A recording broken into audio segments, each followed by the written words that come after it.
Hi folks, John BTV Digger here. Thanks for joining me on my next video installment. This is going to be a series of several hunts over the last, I'd say, 2 to 2.5 weeks.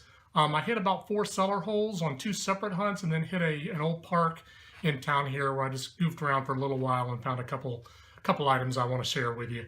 So come along and join me and I'll show you some history and relics I uncovered, including a few old coins and some other stuff from way back in the 1800s.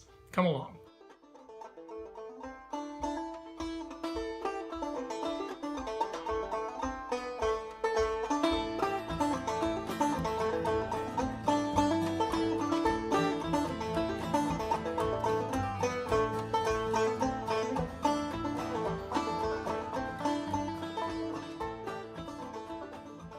Well, I've gotten to my first site. The cellar hole's right over the lip of that, those little clusters of trees there. You know, you look for the mounds back in the woods and some daylilies, and there were just a few, and I knew I was close on my lat lawn, so I started looking for signs, and sure enough, the cellar hole's right over that lip. And I came down here to my first target. I did pull a pop tab, crazy, way back here in the middle of nowhere, but you know, there's always hunters, so you never know what the heck's going on. An old pop tab from like the 60s or 70s. First find here is pretty common. I think I know what this is because I saw the handle of it, but I'm going to show it to you anyway. Look at that, an old silver-plated spoon, and it's intact, so I'll keep it.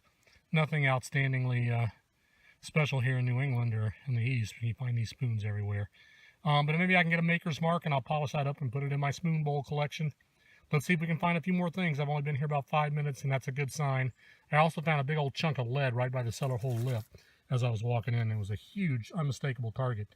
So hard for somebody to miss that. So hopefully this place has got a few relics left over from anything that hasn't been hit so far. We're here to my next find about 10 minutes later. I was kind of moseying around the edge of the lip of the cellar hole, maybe 10 yards out, 15 yards out. Common find, but I'm not going to show every one of these, but it's a nice little brass buckle. That was unmistakable. That was only about 2 inches down. See if I can get that to focus for you. Bring it out like that and then come back in. This camera has a hard time focusing on near items. It's just an iPhone, but I can bring it on that leaf and then try to bring it in. Oh well. You get the picture. Nice brass buckle, a little bit bent, probably stepped on or by a horse or something like that. But I'll take it any day. An old relic from the 1800s. All right, on to the next. Well, here we are at our next spot, folks. There is a cellar hole up there on the side of that hill. I went up there and it looks really old, and the targets are very few and far between, which tells me it's probably way back 1790s to early 1800s. But there's hardly any targets. I just dug some square nails and I heard some very deep iron. Everything was extremely deep up there. So I spent about a half an hour there and really didn't come up with much, and I didn't want to waste my time anymore. So I came down off the hill and I'm just starting to walk the old cart road, and there's several more cellar holes back up the road here that I've discovered recently on some other imagery that I haven't been to. Now, of course, it's deer hunting season, so we got the bow and arrows out today. Luckily for me, I've got some of the orange blazing on. And when you're in bow and arrow season, you know, you got to be within a couple hundred yards at most from the deer. So hopefully no idiot mistakes me for a deer being 6'3" and wearing an orange vest and everything. But anyway, back to the finds here. I started walking the old road. Heard some deep iron, and then I got a scratchy like 75 signal, and I uncovered it, and it was still a decent 75, and I got myself a coin right here, guys. And as old as this place is, man, if this is a memorial, I'm gonna really be upset. Let me see what I got here. Oh, it's an Indian. It may be hard for you guys to see on that. I don't know, can you see? I got her heads up there, and there's a date underneath my ring finger there. Oh yeah, there you go. You can see 1 cent on the back. It's black. So kind of corroded. But heck, I'll take it. That's the first find of the day. That was a decent target, and it is an Indian.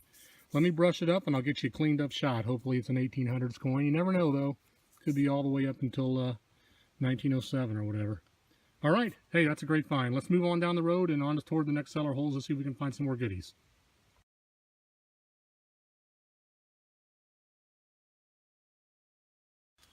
Well, we're back on my next find here. It's funny how this hobby works. I tell you, I've been detecting about 4 years, and the 2 cellar holes that I've found the most stuff at are 2 places where people walk hundreds of dogs by every year. It's a public trail right by everybody, and I found like one cellar hole, I found like 7 Indian head pennies, literally like right by where people are walking. I go way out in the middle of nowhere, and you can't find anything. It's crazy. Now, part of it's probably because these cellar holes way out in the middle of nowhere, people were really poor, didn't have a lot of stuff. But you never know. You know, you got to keep looking. This place has been hunted before. I found a lot of shotgun shells here, and there's an apple orchard behind this place. I found a little iron and brass buckle. I'll show you in the wrap-up. Finally got another signal. No coins yet, other than that Indian head I've showed you earlier. But I finally got a mid-tone. You got to dig those mid-tones, folks, because they could be shotgun shells, but they could be buttons as well. And I got a colonial button. And I found some, there's some modern, like, broken glass bottles back in the woods. So this was inhabited into the 20th century, and there's actually an old car back in the woods there. So crazy. But there you go. Little flatty. Maybe I can get a design off of that. You know, early to mid 1800s. Gotta love New England. This is old stuff. All right, let's keep poking around here. The one thing I would say about this place that's nice is it's very open. A lot of good swinging territory. There's no barberry or briars until you get right by the cellar hole. So I can spend quite a bit of time here just swinging around and see if I can find a few more things. All right, on to the next. One of the fun things in nature to see when you're out in the woods in Vermont any time of year are these red or orange F's. They're the juvenile form of a newt. So once this little guy grows up, he'll migrate down to a water body and then become aquatic the rest of his life, and he kind of looks like a salamander, but he's really a newt. It's called a red eft, and they're very fragile. So let me pick him up here. This is actually a tiny one. Let's see if I can get me to focus here. Very cool. Some people call them salamanders, but they're actually little juvenile newts. And they just wander about eating bugs and stuff. Very cute and beautiful little animal. So let me go ahead and put him back down there and let him get on his way. All right, let's go ahead and find some new stuff, guys. On to the next find. All right, folks, we're back at our next find. I just wanted to show you this real quick. I'm right on the edge of all this thick stuff. The cellar hole is right through there, and there ain't any way you're going to get in there. Impenetrable growth in there. But honestly, a lot of times I kind of stay away from the immediate cellar hole because there's just so much iron right around the edge. There's probably some goodies buried in there, but it's just too difficult anyway. So I stay on the edge, and this is right where the thick stuff starts. And this isn't an amazing find, but I always like finding old stuff like that. Look right in there. There's an old one of those, I believe, rat tail or pewter spoons. I got the handle and the spoon bowl. And I don't know if I'll keep that or throw that away. I'll see how good it cleans up. I've got a couple other better specimens at home, but I just wanted to show you that real quick. That's really old for New England. That's probably 1790 to 1800. Up here in northern Vermont, the settlers really didn't come in earnest until after the Revolutionary War. There were some people here, French colonial people, and scattered, isolated settlers all the way back to 1700. But really, the better habitation came after the Revolution was over and the threat from the Native Americans and some other things went away. So probably 1800, 1790, something like that. That's a cool old find. I'll take it. Well, here we are on my next find, folks. I decided to come out to an old park near me. Many of you here in the Burlington area know where this is. This is a very popular park. People walk their dogs here. But it's got a lot of old military history here, and it's got 20 acres. So, you know, people have detected this for years, but you never can get it all. I've dug a bunch of rifle casings already, and I went to an area where an old baseball diamond used to be, so I'm not sure what exactly went on here, but I got a really shallow chirp down there that was a high tone, and I pulled myself out of military. Look at that. It's kind of interesting. It's got like a little wire attachment on the back there, and I'm not sure. This is probably just a general service, like a little cuff button or something like that. You can see that right there. You may be able to find some of the general service prior to 1900. The park was built in the 1890s. If you recall, the general service come in about 1902 or something like that on. So this could go all the way up into the 1930s or 40s, but I'm not going to complain. Hey, military's good any day. I'll get that brushed off and give you guys a better shot on that. That was pretty deep. AT Pro got that down about, I don't know, what do you think, 6 or 7 inches there on a little chirp. So I'll take that any day. Good find. On to the next, see if we can find some more stuff, guys. Well, here again on the next find, folks, there's my backpack over here, right in the base of these apple trees. I just followed a deer trail in here, and I had marked the spot on my iPhone and where the cellar hole was. The actual cellar hole is really overgrown. But I was encouraged. I found a few pop tabs, and then literally 5 minutes after I've been here, I got this nice signal. common find, but I've never found one curved like this. You guys know what this is? Most of you people who hunt relics do. That's a fully intact harmonica reed in good shape too. I'll definitely keep that. And that's one of those curved varieties. I've never seen them slightly arced like that. But heck, I'll take that.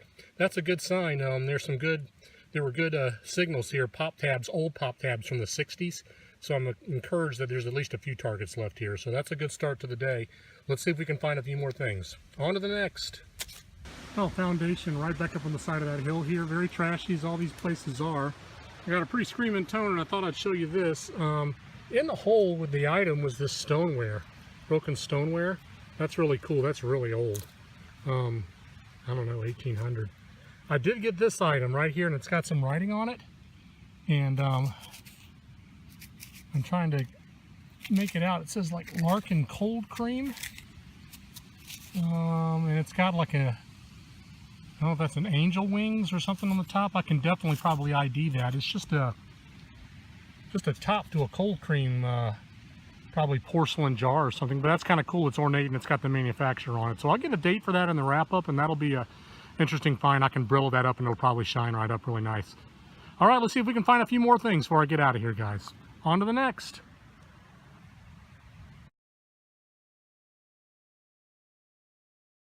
Okay, about 5 minutes after that cold cream aluminum top, came over here and I got a screaming signal. I think I've got a button or a coin, folks. Let me see if I can figure out where it was on the pinpointer. Yeah, it's right here. Button or a coin? I think it's a button. Oh yeah, look at that. Thick. Really thick one. And the shank's still on there. I'm definitely going to be able to get a maker's mark. You can see how it's got the, you know, the little circular design on the back there. So probably something's going to say like double gilt or something like that. That's nice. Take a flat button, probably just a plain Jane. I don't see any design on the front. So just like an overall button or, you know, an early shirt or a pants button or something like that. We'll take it. All right, on to the next. Well, I'm right back, folks. I'm a little bit on a roll here. There was where the button was. And I literally just picked up, threw my stuff back on my headphones and started swinging, and I got another screaming tone right here. And look what I got down in the hole here. Something else round. No, not round. Oh, it's a suspender clip. Look at that. And it's got some sort of writing on it. Extra large or IX. Can't make that out. Let's see if we can. Now it's got an ornate design on it, definitely 1800s. IXL. Interesting. Well, that's another one to look up online and see if I can find the maker and the manufacturer date on that. That's nice, you get a maker's mark like that. Maybe there's a patent date right under there, or sometimes they'll have a patent date right here, but I'm not exactly sure. But at least IXL, you may be able to get a date on that. Very nice. All right, on to the next. All right, here we are at our next find here, and just working along the lip of this very subtle cellar hole here. Actually, this is one that's fairly close to some houses, but it's really out of the way and overgrown. So I was just kind of making my way through the brush here really slowly, and I got a really screaming tone. I was like, it's got to be a beer can or a pop tab, but it was like an 80, and I think I got a large scent, folks. So let me go ahead and pan down here for you, right in the hole. Now this iPhone, it has a terrible time focusing, but you see that little round thing right there? It's high. It's almost too high to be a button. Oh yeah, that's a copper. It's a thick one too. Maybe a drape bust. Let me can't tell. You know, these coppers, they're always going to be corroded. Maybe I can get lucky and get a date off of it. That could be a slick Rick. I thought I saw on the back here 1 cent. You can just make out, I think, 1 cent there. I want to have the toothpick that off. Not tremendously. Something just went crashing through the woods back there. A deer or a moose or something crazy. Gotta keep my eyes out over me. Probably a drape bust. I don't think it's thick enough to be a braided hair, but let's go ahead and toothbrush it up, and I'll get you shot in the live on a still shot and see if I can get some detail off of that. hey, I'll take it any day. An old early 1800s copper. All right, let's see if we can find some more old stuff here. On to the next guys.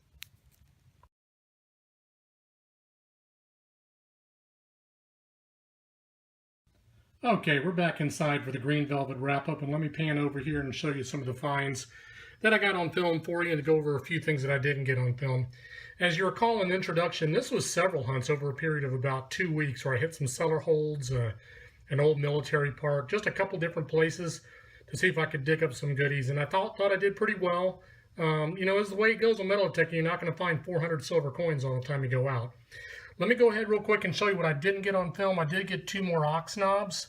I always keep these. These are early, you know, these are 1800s relics. They would screw these on the horns of the oxen to make sure they didn't gore the person or injure anybody. Got this neat little bell-like apparatus earlier on the later hunts.